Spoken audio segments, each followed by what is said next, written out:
Dear audience. Today's video is really going to be a changing video because after looking at this video, you are going to look at the common mistakes spotted by the examiner and the guidance given to the candidates regarding the story writing. So watch this video till the end because along with reading it, I will be discussing the things in detail and I will be also, giving you some tips and ways. So watch this video till the end so that you may know that what are the problems with your story and how can you overcome these problems. As we know that our narrative story is actually assessed on the basis of content and structure and accuracy. So for the content and structure part, we have 10 marks.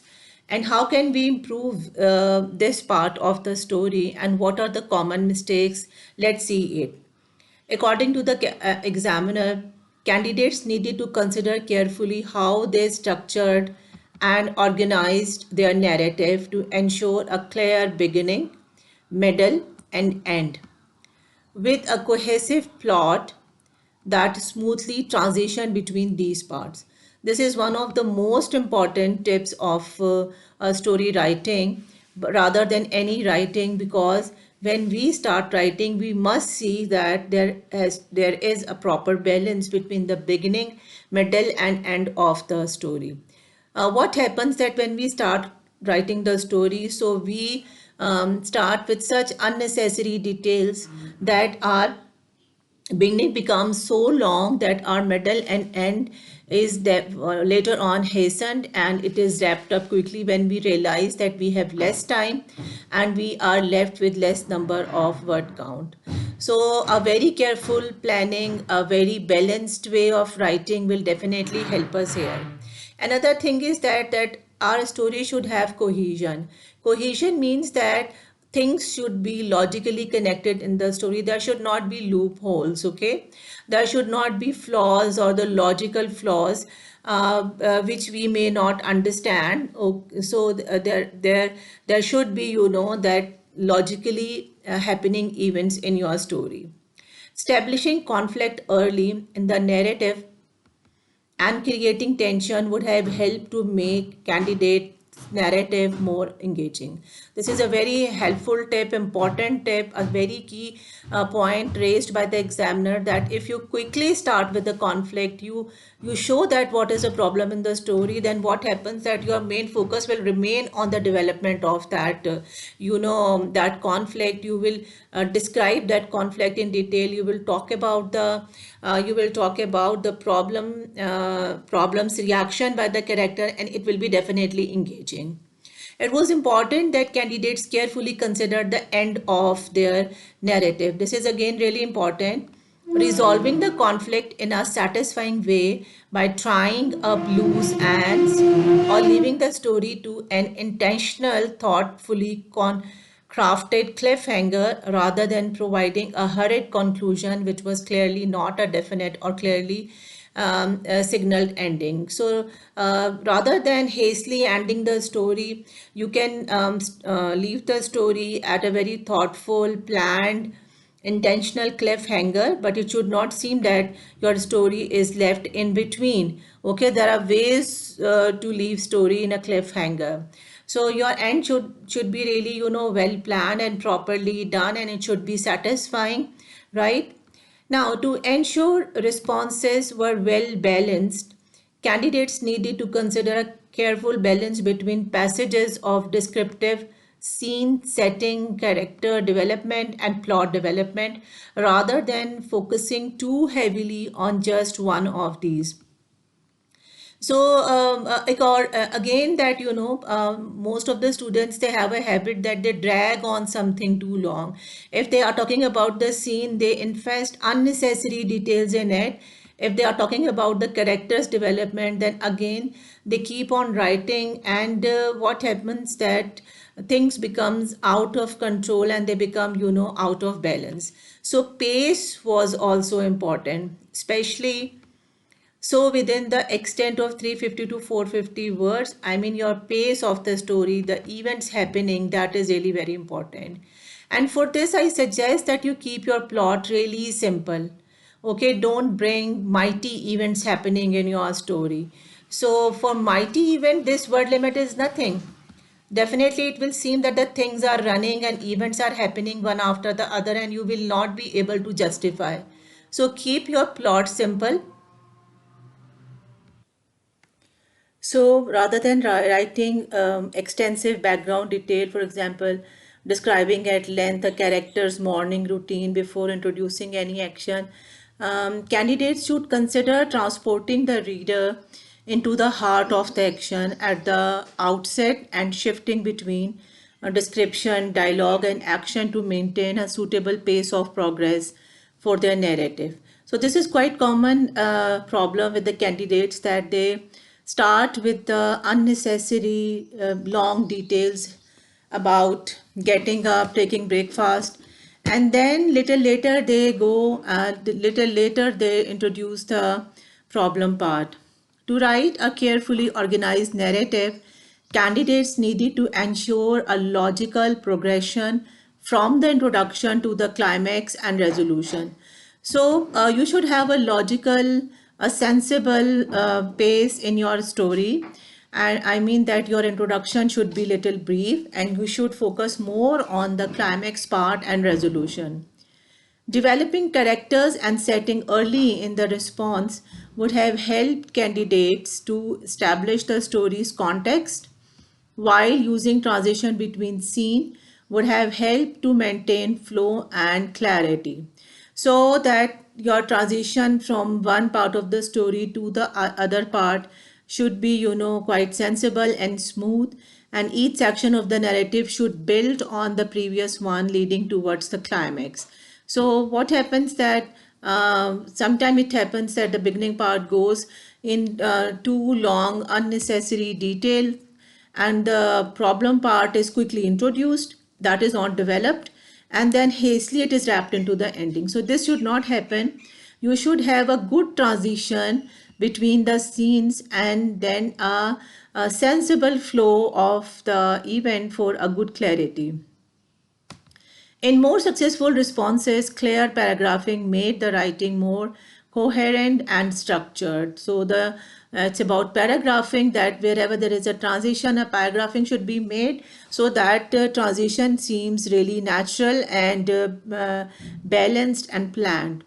It was important that candidates carefully planned both between to begin a new paragraph and what to write in terms of their transition from one to another, using the acronym TIP-TOP: time, place, topic, person, can help candidate to learn when to change from one paragraph to another, while using transitional expression such as suddenly, in the meantime, before, long, etc., can aid narratives flow between paragraphing.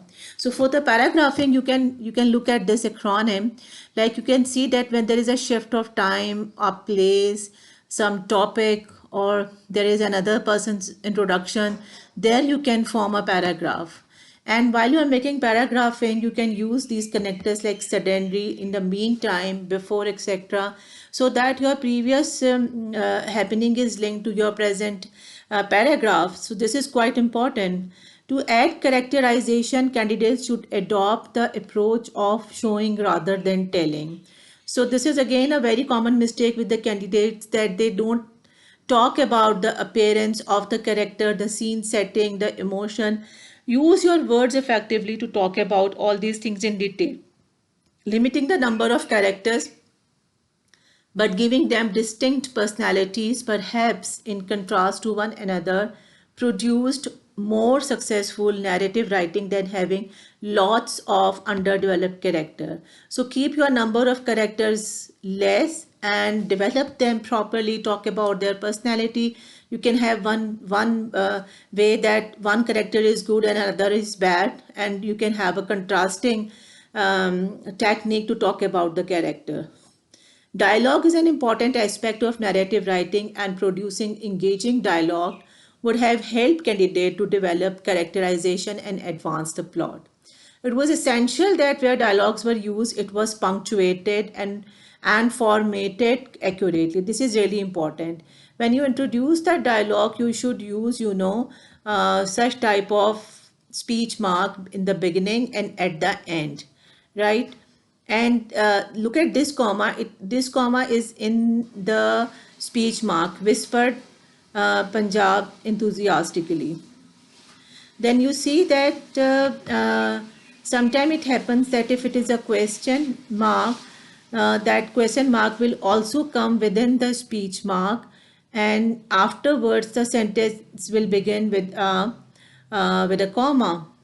So with a in addition, attention needed to be paid to varying structures, either placing what was said before, how it was spoken, or vice versa, and sometimes placing how the characters were speaking within what they were saying. For example, I can't wait to see what's behind the door, whispered Punjab enthusiastically.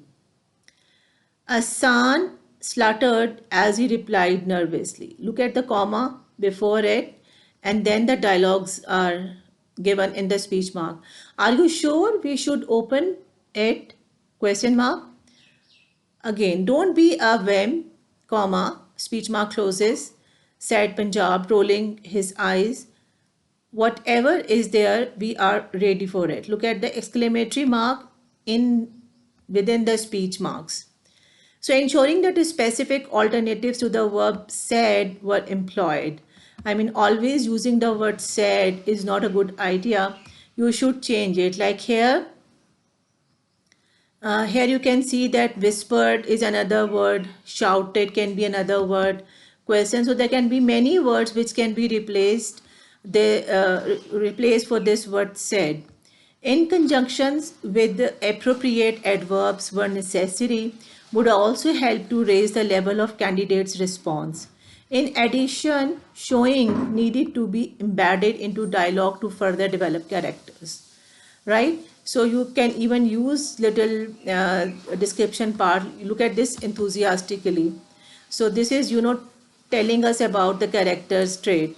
It should also be remembered, however, that a piece of dialogue does not always need the addition of how a character is speaking, as this can then become monotonous. So always this is not needed. And one more tip, that there should not be too many dialogues because of the word limit, because they always slow the pace of a story down.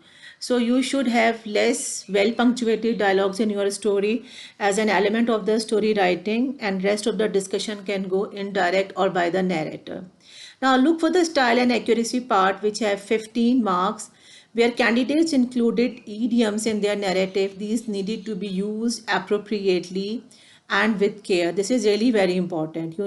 Sometimes it happens that some students, being ambitious, they memorize idioms, they memorize difficult high frequency words, and without looking at how they can be used, they start putting them in their writing. So you see that they have to go appropriately in your context. It should be remembered that the use of idiom can lead to writing sounding less natural and therefore less successful. So you see that too many idioms should not be added in the story to impress the examiner, because they will definitely make your writing unnatural. Accuracy and range of punctuation was an element to which candidates needed to pay closer attention. So accuracy means that your verb forms, spellings, they should go correct, and other things, capitalization, use of a and the spellings of, that sometimes students are not, sometimes often they're confused in the use of there and there, then and then, it and it's. So they should be correctly done, and your punctuations, they have to be good and intact, particularly with regards to the use of apostrophe for both omission and possession. This is again wrongly used. Sometimes we start putting apostrophe with the plural s, we start putting apostrophe with the present s, so that is wrong. Okay, avoiding comma splitting and splicing, and accurately punctuating direct speech. As with descriptive writing, taking care with the consistency of tense. This is really very important. was essential to produce a successful response to the narrative writing. I mean, you have to see that the major tense is a past tense, but there are many variants of past tense which can be used. There are some parts which have to go in present, so be very careful about the transition of tenses. So that is really very important if you are taking good care of your consistency of tenses and you are going with the correct way. Now, the journal comments by the examiner. Candidates needed to avoid producing narrative writing which far exceeded the indicative word count, as this tend to result in less tightly controlled and therefore less successful piece overall.